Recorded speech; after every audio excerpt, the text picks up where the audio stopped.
So, hi, and welcome to the latest episode, Monday habit number 16. It's all about practicing self compassion today. And I don't even quite know why I chose this one for this week. I think it's because in the last couple of weeks, it's been quite hard for me personally. There's been some really tough times going on in my family with close members of my family. And it's really made me recognize the importance of when times get a little tough in life and there's a few struggles going on, just how much we need to be able to give ourselves a break and just allow ourselves to be whatever we need to be. But most of us, myself included, I can really struggle with this, and especially, life's busy. I've got a lot of responsibilities. I've got a lot of things I've got to do, a lot of deadlines, and um, and it can be quite tricky to practice self-compassion when you're feeling very torn and lots of things to do, and not really. It sort of taps into that self-care, but not so much, time and prioritizing of self and allowing yourself to, cut yourself some slack and go, you know what, that was a lot. This week had a lot in it. And it's often when we get a little unexpected surprise from our life, or in our life, and that's often when we really need to tap into self-compassion. But if we haven't practiced it, if it's not something we typically do, then most of the time we'll miss that opportunity, to ride the tough waves, a little bit more smoothly. And so I've come up with these 5 habits, and it's all about actually getting into practice of self compassion, but just recognizing that what is compassion, and it is actually one of my 3 sort of words in my purpose statement: love, growth, compassion. And I really try to consider my decisions and the different things I do with my life, from the point of view of those 3 words. And so compassion is really key to me. I see it as a way of honoring myself and also honoring and contributing towards others' needs. So that's what the word compassion means to me. But very often you're going to link it to sort of activities or expressions such as mindfulness or self-awareness. Acceptance is a big word with compassion, acceptance of what is, and what you can manage. Maybe it's about also setting realistic expectations. And then a big practice I've had for several years now is a daily gratitude practice. And that definitely helps, because by saying and recognizing, acknowledging the things we're grateful for, we really develop compassion for others, compassion for ourselves. So those are the kinds of things. But I really want to sort of get into some actual kind of actionable, habits that you could try and practice that develops the skill of compassion, and quite specifically self-compassion. So it's all about finding the just right fit, though, because as you can imagine, with the words I've just been saying, we're talking very personal, very quite emotional, sort of topic. So it's going to be very individual as to what speaks to you, what works for you. But here's 5 habits that could potentially really help you practice the skill of self compassion. So the first one is letter writing. And unfortunately, this is a skill that's long since passed for many, many people. But actually, when we sit down and slow down enough to write a letter, we really dig deep into what we're trying to say. And words can be quite quick. But writing, it just can't be as quick. And so that means that we tend to, get more into the real sort of heart of an issue and how we're really feeling. And so writing a letter can really help you address self-criticism, because when we put it on paper, it seems like, wow, oh no, I don't mean that. But saying it, so, words can be a bit cheap. So that could be something it helps you address. Anger is a really good one to write a letter, not necessarily to send it, but just write the letter. And that will really get rid of some of that out of your system and just help you express the emotion and so that you can let go of the emotion. And it's in that letting go that we really start to feel, compassion. It's okay. Second habit is visioning. Now, visioning is all about putting yourself in somebody else's shoes. Even if you're trying actually to develop or create a little bit more self-compassion in your day-to-day and in your world, by putting yourself in somebody else's shoes, you start to recognize that life isn't easy, that there's challenges and struggles for every single one of us, no matter who we are. And the more we consider somebody else's shoes, the more we start to recognize, actually, I'm doing the best I can, just as that person is.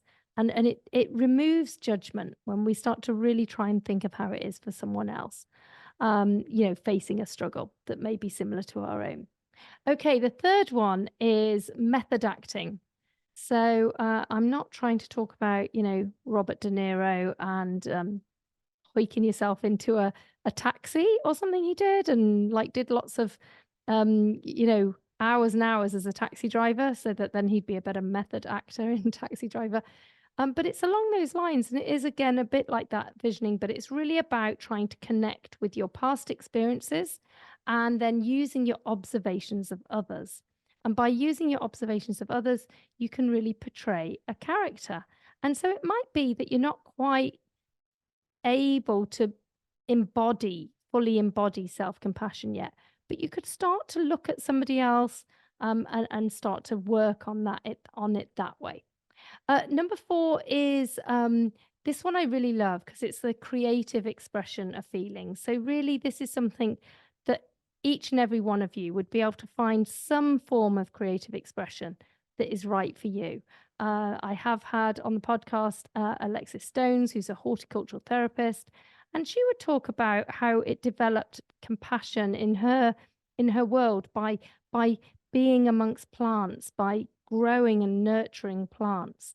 But maybe your creative expression is more in the more classical arts, like actually draw a picture or a sketch or a painting, or maybe it's about music and creating music and getting a saucepan. You know how toddlers do when you're trying to entertain them? You're like they're bored of the toys, and so you give them a couple of saucepans and a couple of wooden spoons back in the day, and they bash away at it. They felt so much better afterwards. And so yeah, creative expression through these types of art forms can be a really lovely way of again connecting you with your emotions and having an outlet and having acceptance that it's okay. And then number 5 is about counselling with experts. But I'm a health psychology woman. And so I definitely feel like we're all experts by experience. And so it might be that you go and see a psychological, talking therapist, counselor, and sort of that route. That might be how you start to develop less of the self-criticism, more of the self-compassion. But for many people, back in the day, not so many years ago, we used friends and family and, sort of just somebody who was kind and warm and open with us. And that allowed us to tap into that part of ourselves, even if it wasn't right at the surface. After spending some time with someone who's already got well developed compassion skills, then it rubs off on us, if you like. So that can be something as well that you can use as a way of just developing that sort of non-judgmental space for yourself by experiencing somebody else being in your company in a non-judgmental and sort of, tapping into that observation that we're just observing ourselves, we're observing our situation instead of judging it or reacting to it or emotionally getting attached to things. We are starting to say, wow, there's a lot going on for me, and I'm doing the best I can, and I'm going to be okay. And it's sort of developing that sense of compassion. So I don't know whether whether this is a space that, sort of, you've practiced in the past. But what I do recommend is always getting a few more pointers. And it is definitely just like gratitude, compassion it's a skill. All we have to do is start attempting it and trying it and go from that first to that 10th to that 100th, like I coach on. And you will develop a really nice skill set, and then you become better, not with the relationship with yourself, but the relationship with others, that you have. And so compassion has, it's one of these spaces that if you can develop and nurture the skill, that the impact on your life, on how you experience your health and your life, can be really profound. And but there is a resource that I'd love to signpost you all to. It's called compassionatemind.co.uk. They have a number of sort of guided um, meditations and talks and spaces where they really help you develop your compassion and your self-compassion skills. So I really recommend you checking that out.